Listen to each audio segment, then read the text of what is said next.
Welcome in, everyone. I had a situation recently where the fuel pressure regulator vacuum line was compromised on one of the vehicles that I tune, and I just wanted to show you what that looks like if you don't have a fuel pressure gauge, if you don't have any sort of pressure transducer to monitor fuel pressure. So let's look over here. This is boost, AFR, and injector duty cycle. I just mapped them over each other.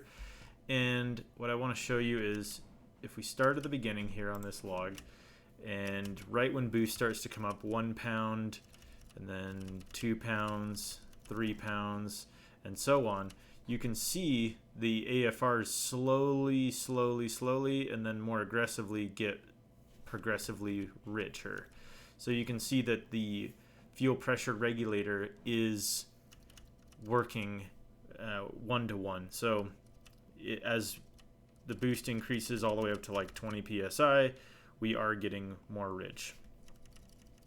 So this is something you would typically see in a fuel map. Just as your injector duty cycle goes up and boost pressure goes up, you should see it getting to a richer AFR, and then it stabilizes usually just based on your set target AFR. This one is a little on the rich side, but this is essentially what it typically looks like. You'll just go, and as soon as you get into boost, it'll just start to richen up. Now let's jump over and look at what happens when the vacuum line is not there. So the fuel pressure regulator is still good, but the vacuum reference is not connected.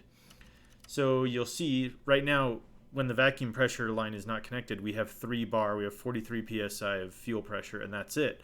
And then as the boost increases, all we have to work with is that 43 psi against increasing psi of boost. So the injector is trying to spray into a pressurized environment. So we effectively get less fuel pressure. That's why it's so important on a turbocharged application or supercharged, where you have the reference for the fuel pressure regulator going to the charge pressure, the inlet, so that it can add per pound of boost, you get another pound of fuel pressure, so that essentially you always have, you're always compensating for the boost in the intake.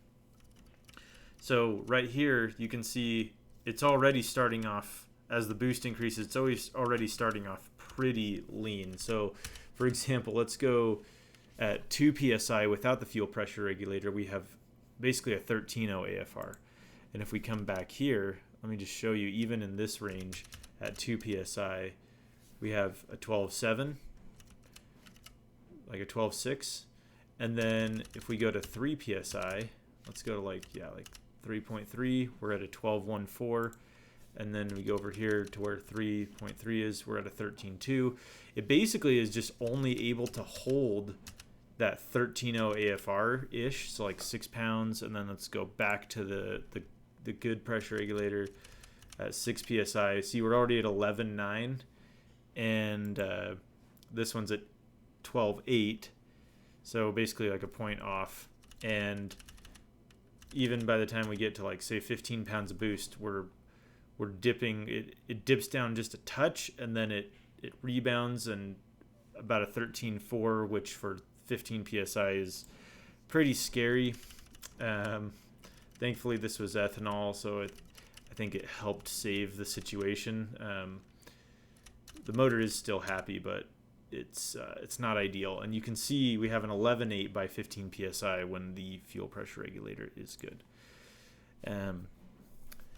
Aside from just not getting that progressively leaner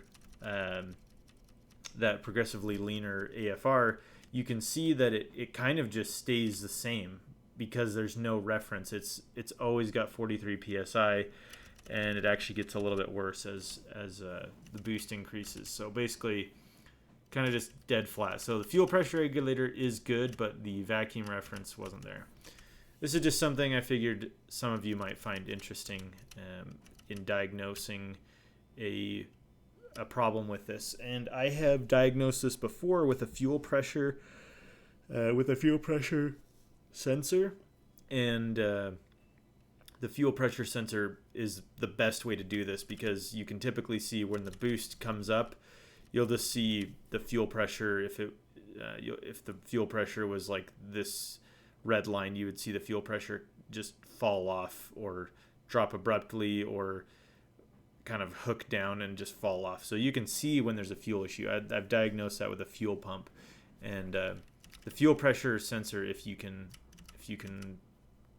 fit one on the vehicle and you have a way to log it, even if you don't have a way to log it all the time, if you can just hook it up and use an auxiliary input where you switch between different sensors, would be a really good way to do some diagnostics.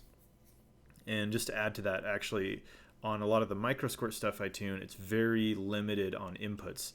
So I will make an input with like a Deutsch connector that I can hook into different things. So I can hook in a fuel pressure sensor, I can hook in a back pressure sensor, or a thermocouple, so I can see what that is. Granted, I can only use them one at a time, but it's always there if I need to switch it out. And a lot of those, like a back pressure sensor, you don't really need to run it all the time. You're just there to check back pressure for like a turbo sizing application kind of situation.